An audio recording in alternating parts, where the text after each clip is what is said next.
C'est l'heure de politique en partenariat avec Slate.fr. Bonsoir Jean-Marie Colombani. Bonsoir Roselyne.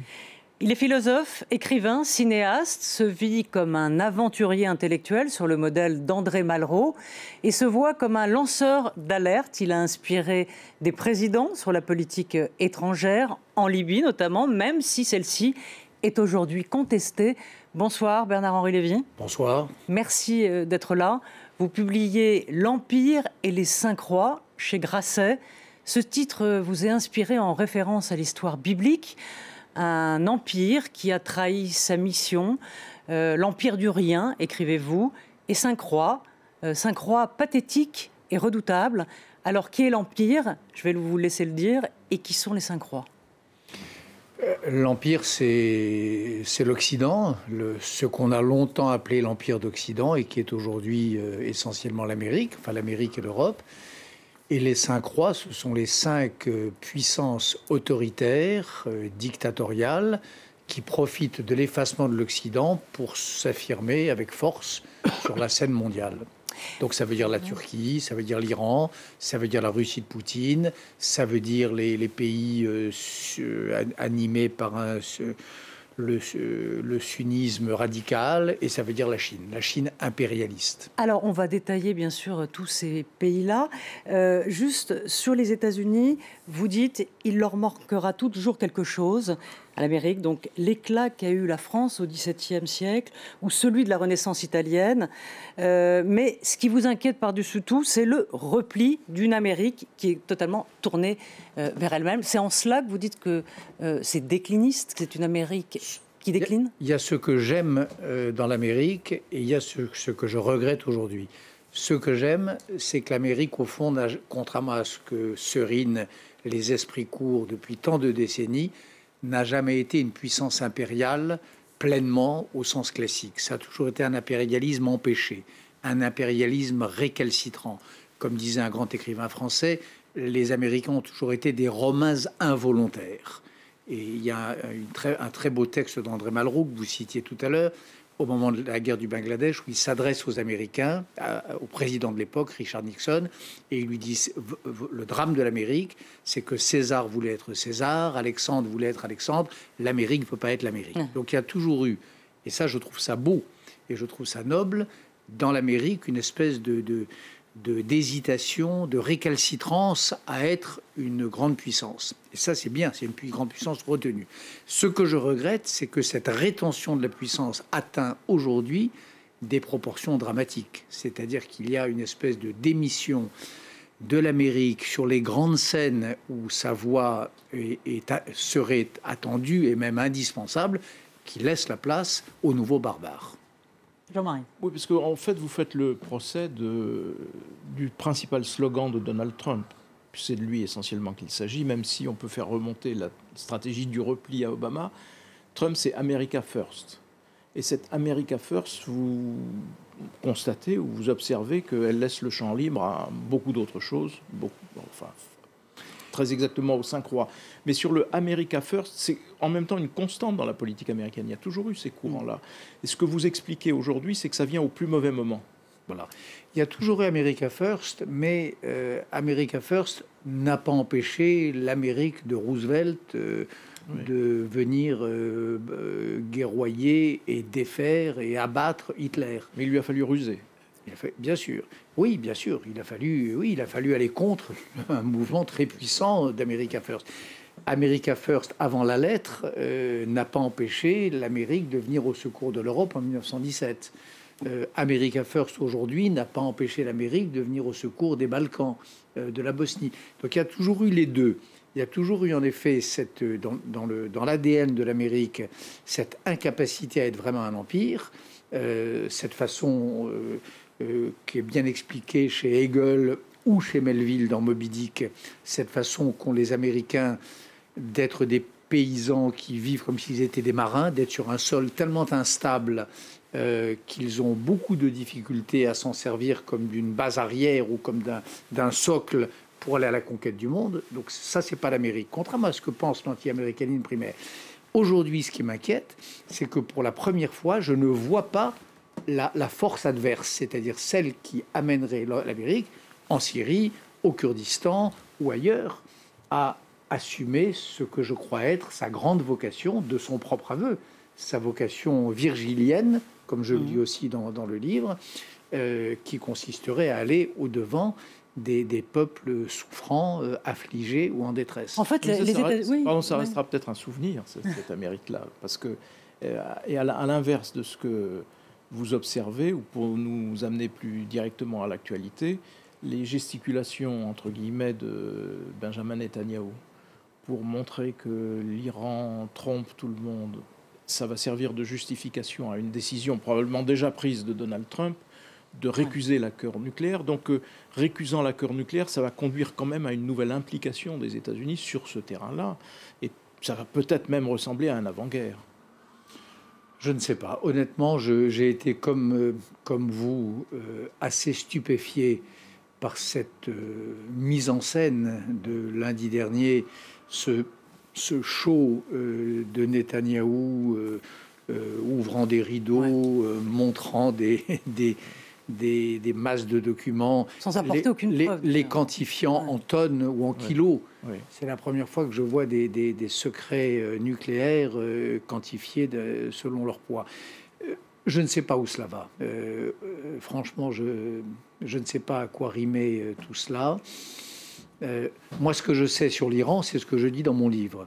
Je pense que c'est le régime, la République islamique d'Iran est un régime terrible.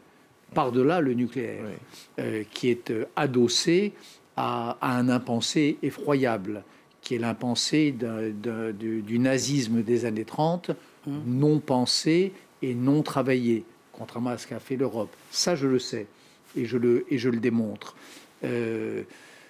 Après, je suis comme tout le monde dans l'incertitude la plus complète sur le sens des gesticulations actuelles. L'Amérique d'Obama, dans le fond, a déçu. Elle déçu. Vous dites on est entouré de Munichois. Bon, en Europe, et c'est vrai que Obama n'a pas respecté sa ligne rouge. Il a déçu en cela. Donald Trump, lui, inquiète. Mais regardez, avec les deux Corées, par exemple, on est déjà en train presque de lui décerner le prix Nobel. Est-ce que vous parlez souvent des retournements de l'histoire? Vous croyez, vous citez trois écrivains philosophes avec lesquels vous n'êtes pas d'accord. Vous dites qu'il y a eu des erreurs dans l'histoire, que ce soit ceux qui ont parlé de progressisme ou ceux qui ont considéré que la boucle était bouclée. Mais si finalement, celui dont on attendait beaucoup, qui était Obama, et celui dont on n'attend rien, qui est Trump, est-ce qu'il, in fine, pourrait surprendre? Bien sûr, l'histoire marche ainsi. Ouais. Elle marche à la contingence, elle marche aux accidents, elle marche aux surprises les plus inattendues. Et c'est vrai que je fais le procès dans ce livre, dans cet essai, de trois philosophies de l'histoire qui sont trop simples et qui nous guident trop souvent. Le progressisme, en gros le marxisme, le déclinisme, tout va pour le pire et ne cesse d'aller pour le pire, c'est le spenglerisme, Spengler, et puis l'éternel retour, le cyclisme, qui était la théorie de Giambattista Vico. Je crois que ces trois théories reposent sur des trois fois de très beaux livres, très géométriques, très importants, très déductifs et très poétiques, mais je crois qu'ils sont juste faux.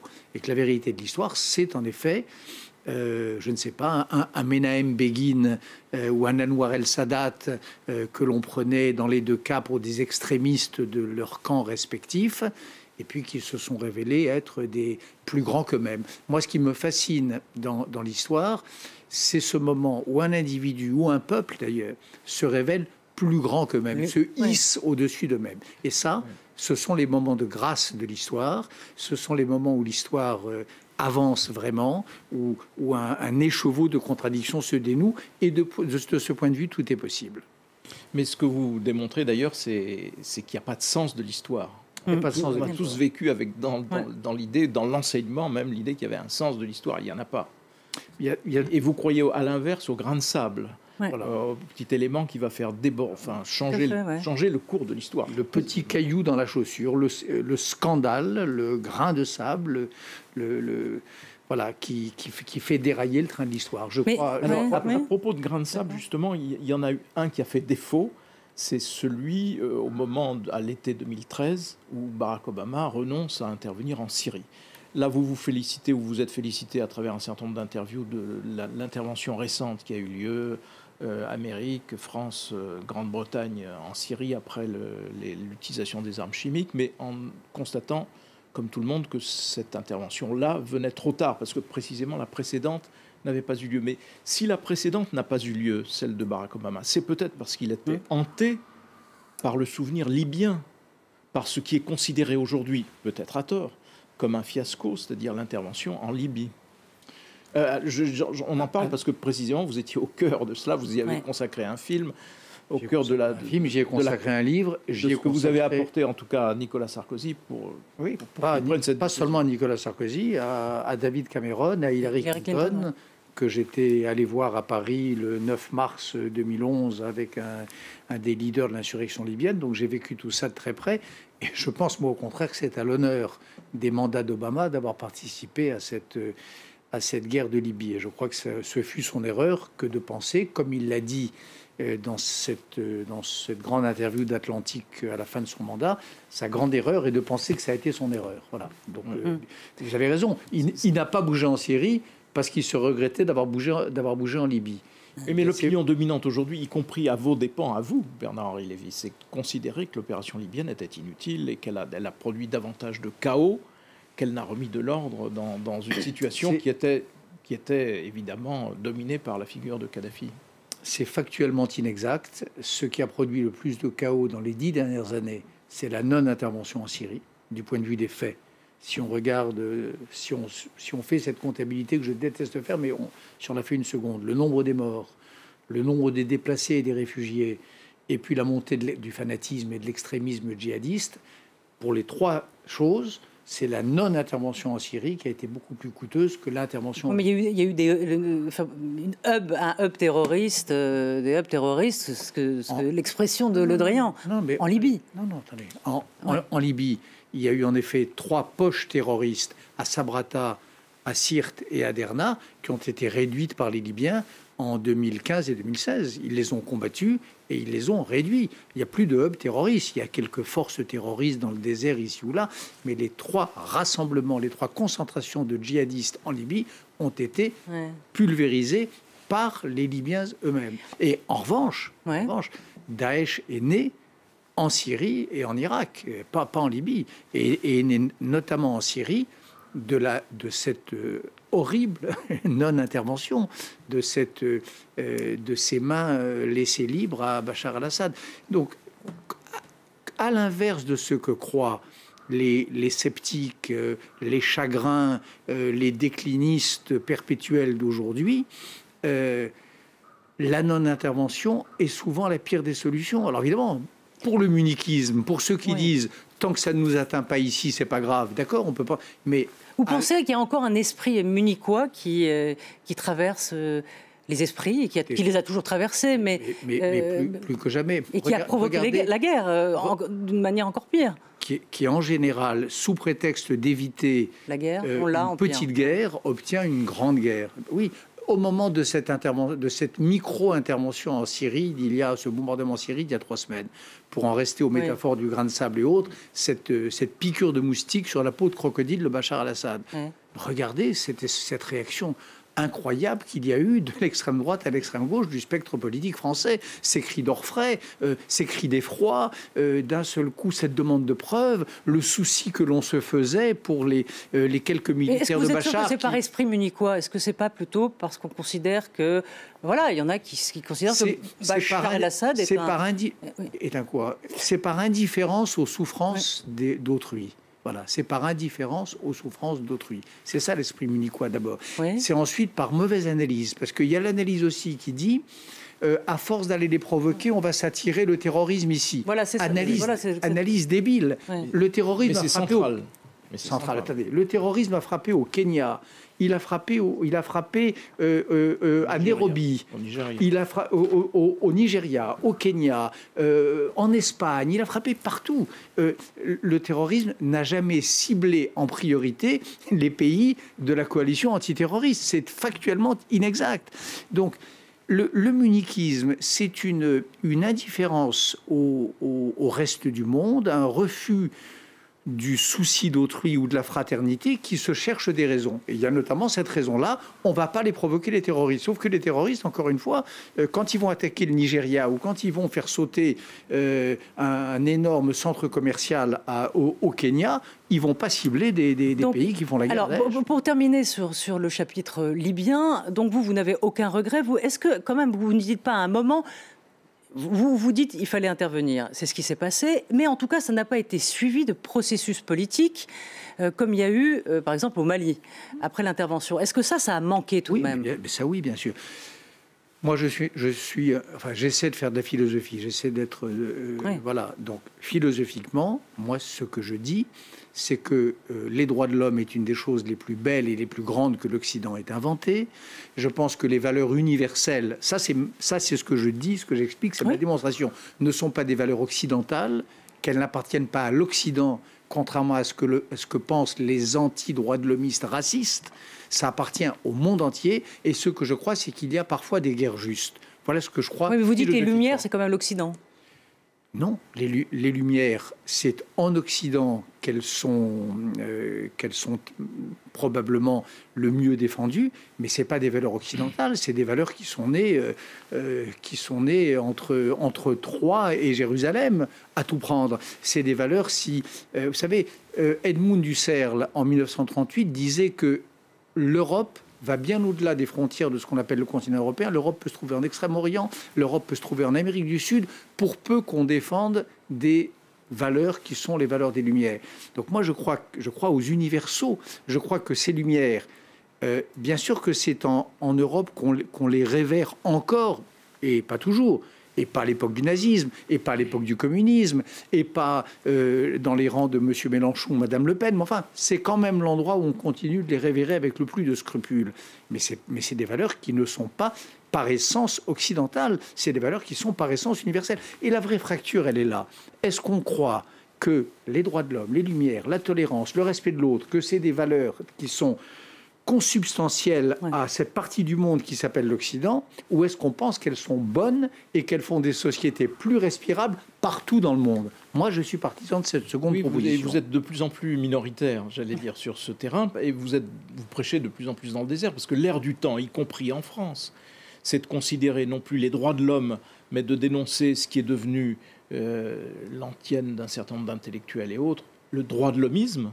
On est passé des droits de l'homme à la dénonciation du droit de l'hommisme. Et de la même façon, aujourd'hui, ce qui domine, c'est ce qu'on appelle la réelle politique. La réelle politique, c'est très exactement ne pas faire cas des libertés.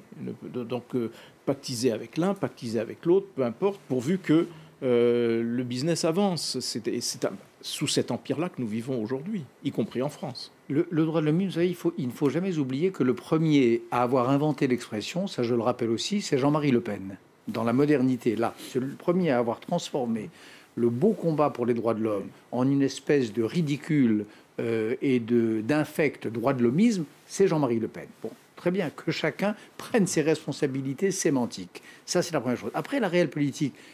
Moi, je ne suis pas contre la réelle politique.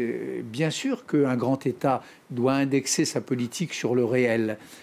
Ça veut dire indexer sa politique sur le réel, ça veut dire l'indexer sur ce qui résiste dans le monde. Le réel, c'est ça. Pour un philosophe, encore une fois, pour un lacanien, le réel, c'est le reste, c'est le déchet, c'est ce qui résiste, c'est ce sur quoi on se cogne. C'est ça que disait Lacan. Le réel, c'est ce sur quoi on se cogne.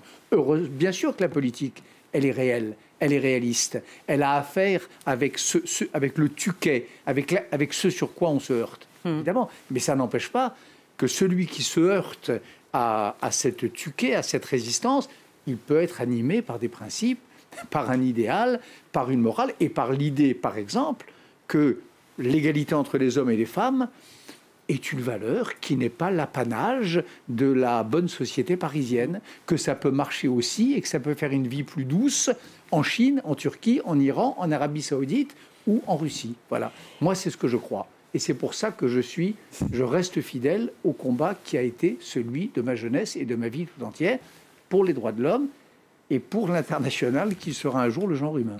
Alors, on va parler de ces 5 rois. On va prendre la Turquie. Erdogan, vous dites, vous écrivez, c'est le concierge de la porte de l'enfer, parce que c'est vrai, il contient les migrants. Il y a eu cet accord avec Angela Merkel, et il en joue. Et vous dites, c'est un maître chanteur. Oui, c'est un maître chanteur. Et moi, j'ai été élevé comme ça, et élevé par ma famille et par des grands présidents de la République. Je pense qu'il ne faut jamais céder au chantage. Je pense qu'on a toujours tort dans l'histoire de céder au chantage. Alors on peut céder 5 minutes peut-être, réel politique, mais céder durablement au chantage, c'est toujours à ses dépens. Or on cède au chantage d'Erdogan. Et il a fait du chantage 2 fois. Il est concierge des portes de l'enfer. Il a appelé au meurtre, oui. Premièrement, à cause de cette bombe des migrants qu'il prétend détenir et dont il menace de la faire déferler sur le pays. Et deuxièmement, parce que quand il est en bisbille avec Mme Merkel, il lui répond cette phrase que tout le monde a oubliée, mais que moi je n'ai pas oubliée. Il lui dit, à partir d'aujourd'hui, chère madame, aucun Européen ne sera plus jamais en sécurité dans les grandes villes d'Europe. Sachez-le, prenez vos responsabilités. Aucun Européen ne sera plus en sécurité dans les villes d'Europe. C'était le 13 ou le 14 ou le 15 mars. Quand elle refusait qu'il y ait des réunions sur la présidentielle. Quand elle a appliqué un principe républicain, quand elle a refusé que des ministres d'Erdogan viennent animer des meetings électoraux sur le territoire allemand.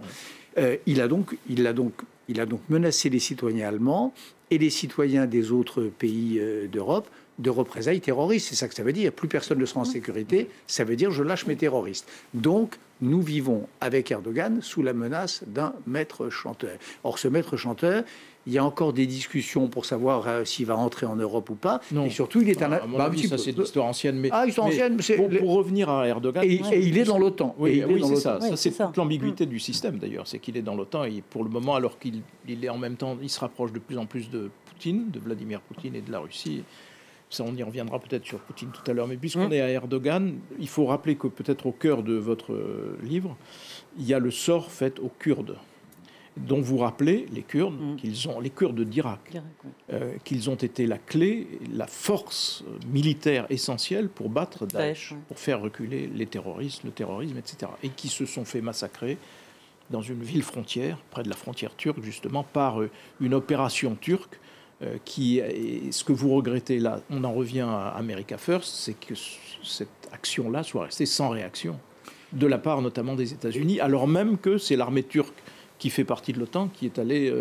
les Kurdes d'Irak et les Kurdes de Syrie. Et les Kurdes de Syrie, bien sûr. Et à Afrin, et ce qu'à Dieu ne plaise à Manbij, ce sera les Kurdes de Syrie. Mais la situation est exactement celle que vous venez de dire, en effet.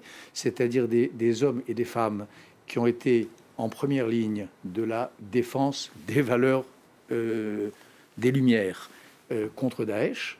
C'était eux, les boots on the ground du monde, et en particulier de l'Occident, face à Daesh. On les a utilisés et puis on les jette après usage. Et quelle était la réaction? Il y a eu une réaction américaine à la violence et au massacre organisé par Erdogan. La réaction de l'Amérique, ça a été de dire on retire nos troupes.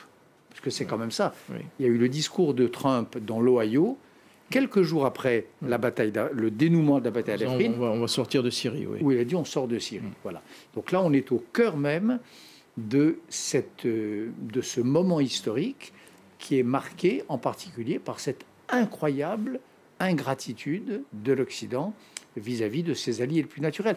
Et alors, c'est là où on retrouve la réelle politique.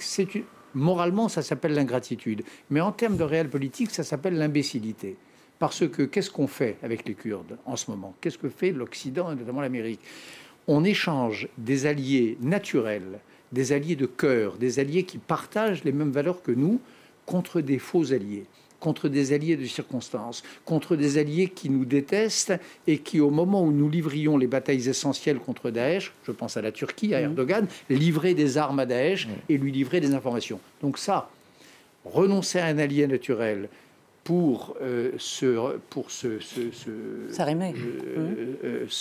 lier à un allié de circonstance est faux, ça s'appelle de la mauvaise réelle politique. Mais vous savez ce qu'on vous reproche en même temps, vous avez repris votre bâton de pèlerin aux côtés des Kurdes, aux côtés notamment de général Barzani, et qui la grande famille qui dirige le Kurdistan irakien, encore une fois, parce qu'il y a en Syrie, il y a évidemment un Kurdistan en Iran, il y a un Kurdistan aussi, des milices, notamment aussi celle du PKK en Turquie. Mais on dit, voilà, Bernard-Henri Lévy à nouveau va nous présenter des Kurdes, mais il nous avait présenté des Libyens, il nous avait présenté des Bosniens, dont on s'est aperçu après qu'ils n'étaient pas si recommandables que cela. Est-ce que vous les avez héroïsés, alors que dans la réalité, c'est pas tout à fait ça, même comme en Libye, c'était un peu le contraire, parce qu'une des personnes que vous aviez chaleureusement accompagnée, arrivée aux affaires, a dit « je vais appliquer la charia » et ainsi de suite. Donc c'est un peu le cœur de ce qui vous est ensuite reproché, vous me direz peut-être pour des raisons moins avouables, mais néanmoins. Je n'héroïse pas. Il y a des moments, c'est vrai pour les Kurdes, comme pour les Libyens, comme pour les Français. Si, dans le Peshmerga, dans le film, vous en faites des héros, parce qu'il y en a qui meurent. On les voit. Ils le sont. Oui. Des hommes qui risquent leur vie et qui la perdent pour défendre le reste du monde contre le terrorisme, que voulez-vous que je vous dise? Ils sont saisis par cette espèce de grâce qui peut se saisir de n'importe quel peuple à certains moments de son histoire et qui s'appelle la grandeur et qui s'appelle l'héroïsme. Ils sont ni plus ni moins, ils sont aussi héroïques que les marins de l'île de Saint qui décident de répondre à l'appel du général de Gaulle. L'histoire de l'humanité, c'est ça. C'est un ordre des jours ordinaires où soudain des hommes ou des femmes sont saisis par quelque chose qui les dépasse. Le romanesque de l'histoire, vous aimez, un peu comme Emmanuel Macron qui... Mais c'est pas le romanesque, c'est la grandeur des hommes. L'humanité a cette part de grandeur. Et moi, je n'héroïse pas. C'est vrai que j'aime saisir ces moments où un paysan ou un pastoureau, comme on disait autrefois, devient en effet un général de l'armée de Valmy, au Kurdistan ou ailleurs. Et ce moment-là est un moment irremplaçable. Ça fait la grandeur de l'humanité, ça fait avancer l'humanité, ça fait qu'il y a un peu plus de liberté en ce monde et un peu moins d'horreur. Alors après, qu'on retombe dans ce qu'un philosophe bien plus grand que moi appelait le pratico-inerte, bien sûr, que l'on retombe dans l'ordre ordinaire des jours et des idéologies, évidemment. J'ai vu ça, il s'appelait Mustapha Abdel-Jalil, ce révolutionnaire libyen qui, à la fin du processus révolutionnaire, finit tout ça en déclarant la charia. C'est vrai que les bras m'en tombent, mais en même temps, je ne suis pas surpris. Je sais que c'est comme ça l'humanité. Et que la Révolution française, il y avait des hommes qui ont été des héros une saison, et puis qui se sont retrouvés, des terroristes, qui se sont retrouvés à Nantes à liquider des gens dans des barges à fond plat. Voilà, tout ça.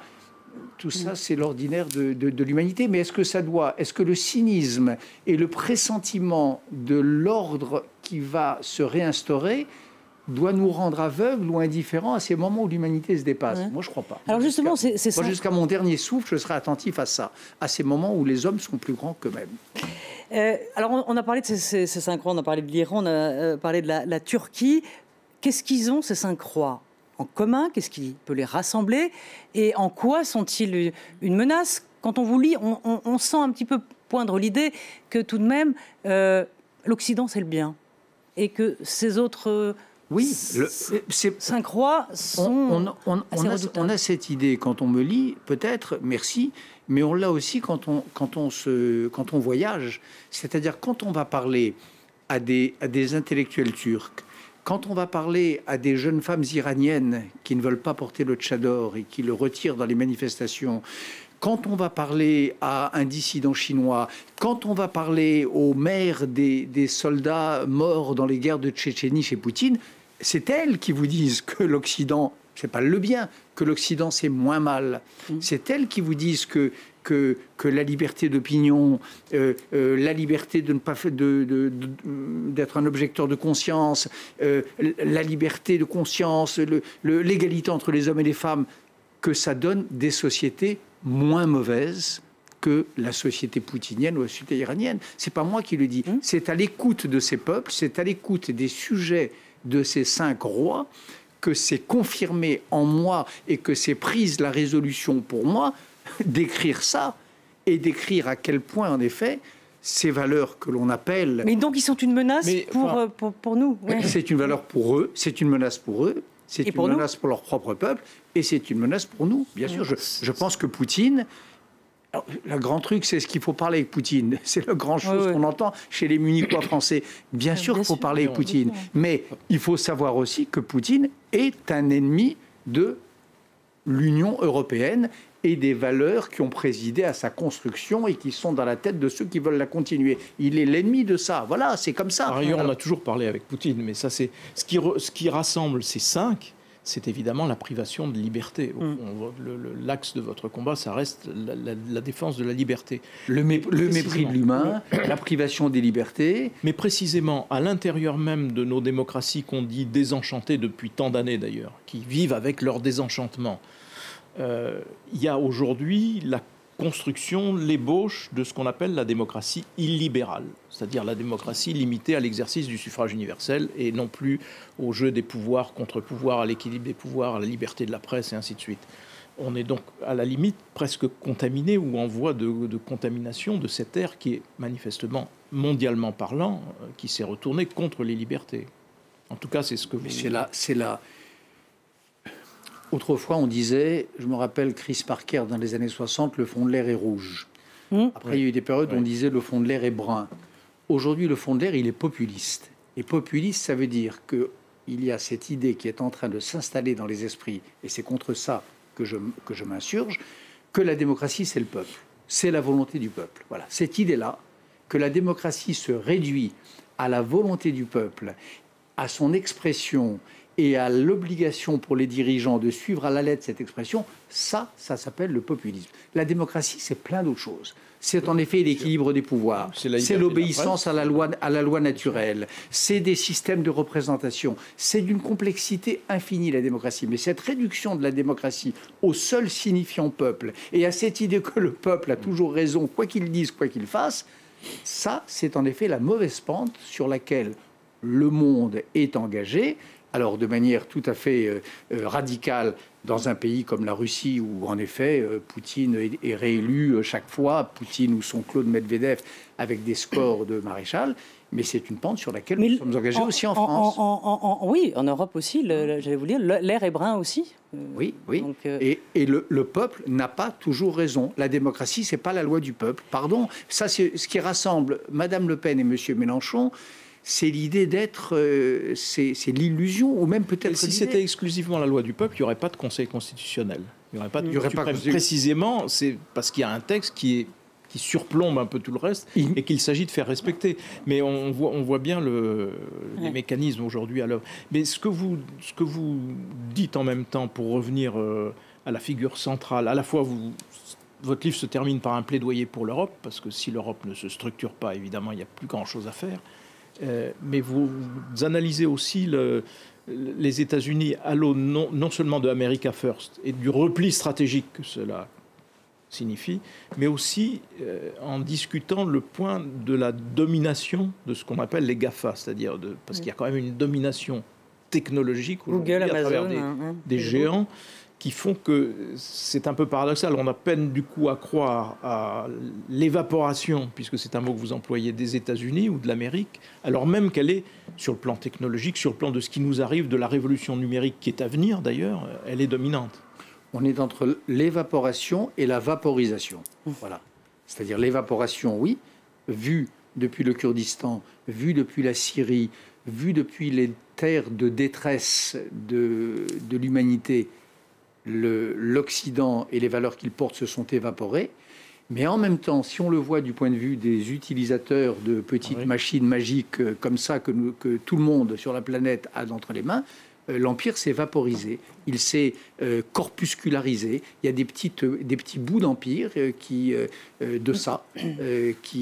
opèrent partout. Donc c'est ça en effet le paradoxe de l'époque, c'est ce mélange entre disparition et omniprésence. C'est un empire fantomatique. Qu'est-ce que c'est qu'une présence qui est à la fois présente et absente? Ça s'appelle un fantôme. Aujourd'hui, l'Amérique est présente de manière fantomatique à travers notamment la révolution électronique, le nouveau pacte social que cette révolution impose, le nouveau contrat social qu'elle propose.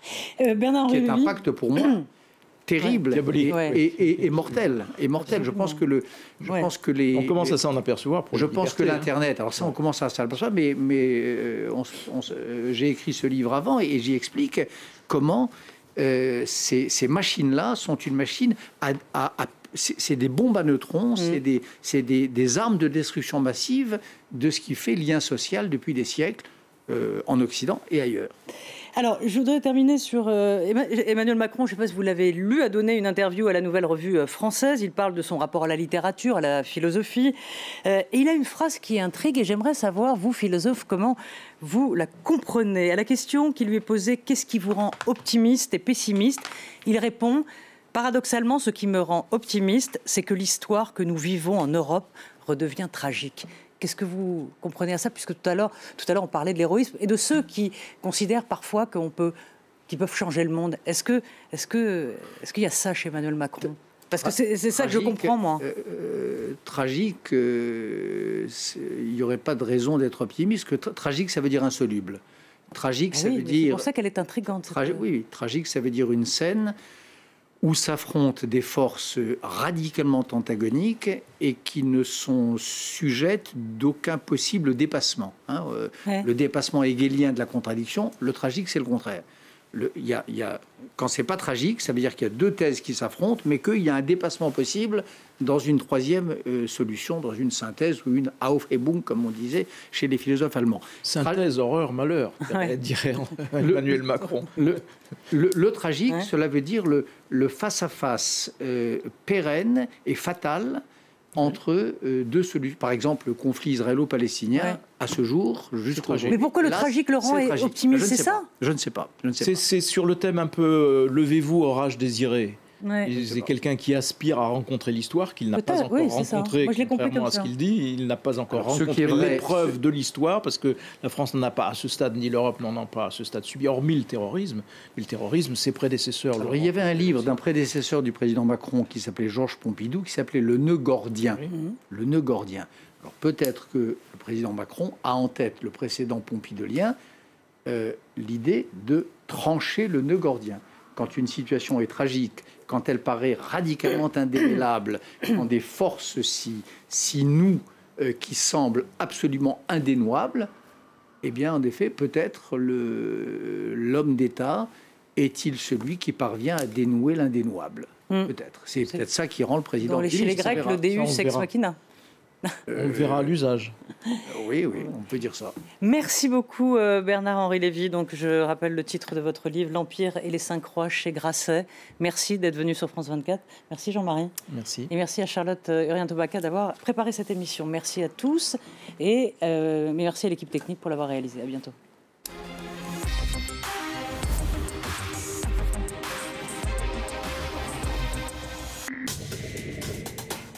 Le débat, présenté par Raphaël Kahn. En direct de Paris, un débat animé par Raphaël Kahn sur le fait marquant du jour, avec les acteurs, les experts et les observateurs de l'actualité. Suivez la controverse en direct et après l'émission, confrontez vos points de vue sur nos forums et prolongez le débat. Le débat, à voir sur France 24 et sur france24.com.